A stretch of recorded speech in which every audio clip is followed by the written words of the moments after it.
ఆదిలాబాద్ జిల్లా గుడిహత్నూర సమీపంలో అర్ధరాత్రి ఘోర రోడ్డు ప్రమాదం చోటు చేసుకుంది.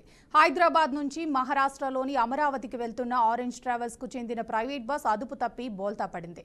ఈ ప్రమాదంలో 28 మంది ప్రయాణికులు గాయపడ్డారు. వీరిలో ఒకరి పరిస్థితి విషమంగా ఉన్నట్లు స్థానికులు తెలిపారు. క్షతగాత్రులను 108 అంబులెన్స్ ద్వారా రిమ్స్ ఆసుపత్రికి తరలించారు. సమాచారం అందుకున్న పోలీసులు ఘటనా స్థలానికి చేరుకుని ప్రమాదంపై కేసు నమోదు చేసుకుని దర్యాప్తు చేపట్టారు.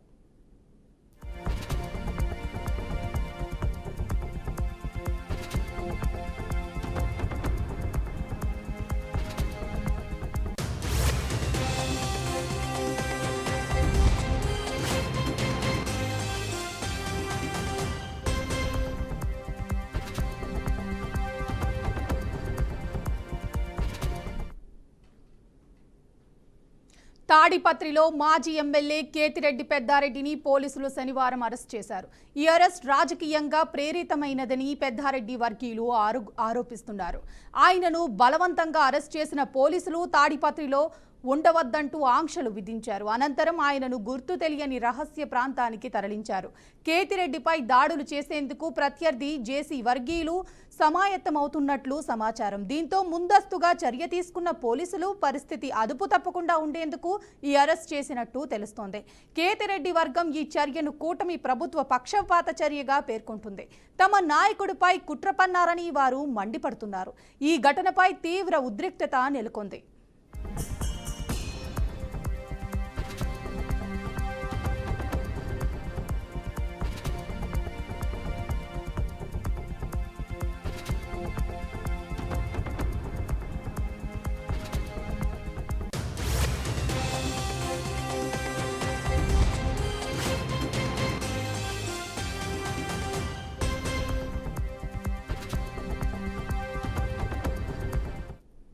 దీనిపై మరింత సమాచారం మా ప్రతినిధి గోపి అందిస్తారు. గోపి, చెప్పండి.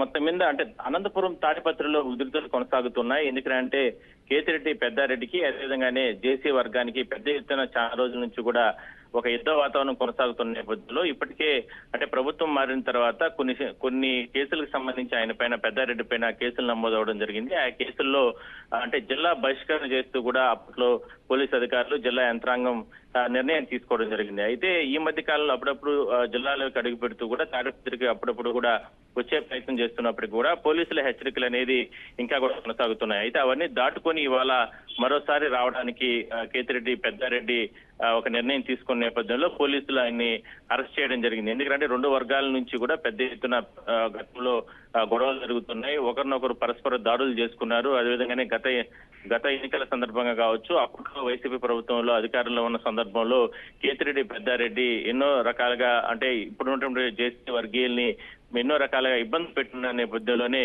ఒక ఉద్దేశాల వాతావరణం అనేది అప్పటి నుంచి కూడా కొనసాగుతున్నాయి.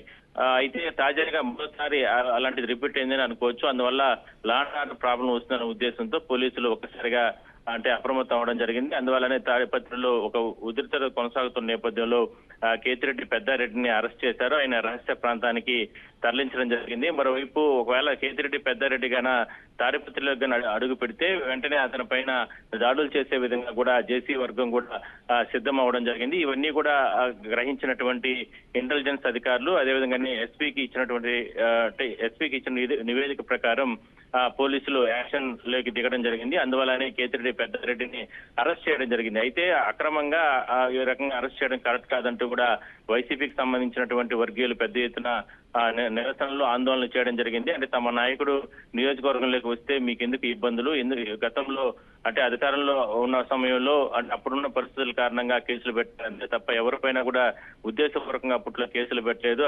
అదేవిధంగా వేధించలేదు. అలాంటిది ఇవాళ కూటమి ప్రభుత్వం అధికారంలోకి వచ్చిన తర్వాత ప్రతిపక్ష నేతలందరినీ కూడా ఈ రకంగా అక్రమ అరెస్టులు చేసి అదే కాకుండా జిల్లా బహిష్కరణ వేటు వేయడం ఎంత దారుణం అంటూ కూడా వాళ్ళు కూడా నిరసనలు కొనసాగిస్తున్నారు. మొత్తం మీద రెండు వర్గాల మధ్యన పెద్ద ఎత్తున ఈ వివాదాలు ఉద్రిక్తలు అదేవిధంగానే దాడులు జరుగుతున్న నేపథ్యంలోనే లా అండ్ ఆర్డర్ సమస్యలు రాకుండా అదేవిధంగానే ప్రజలకు ఎవరికి కూడా ఇబ్బందులు లేకుండా ఆస్తులు ధ్వంసం కాకుండా పోలీసులు అందువల్లనే ఈ రకంగా చర్యలు తీసుకోవడం జరిగింది. అందువల్ల తాడిపత్రిలో ఈ జేసీ సంబంధించి వర్గానికి సంబంధించి వాళ్ళకి శాంతియుతంగా చెప్తూనే అదేవిధంగానే పెద్దారెడ్డికి సంబంధించిన ఆయన అరెస్ట్ చేయడం జరిగింది. ఆయన రహస్య ప్రాంతానికి తరలించారు. దాని తర్వాత పోలీసులు కౌన్సిలింగ్ ఇచ్చి బయట ప్రాంతానికి తరలిస్తారా, లేదంటే మరికొన్ని కేసులు నమోదు చేసి ఆయన అదుపులోకి తీసుకుంటారా అనేది మాత్రం చూడాల్సిన అవసరం అయితే ఉంది. Thank you Gopinath.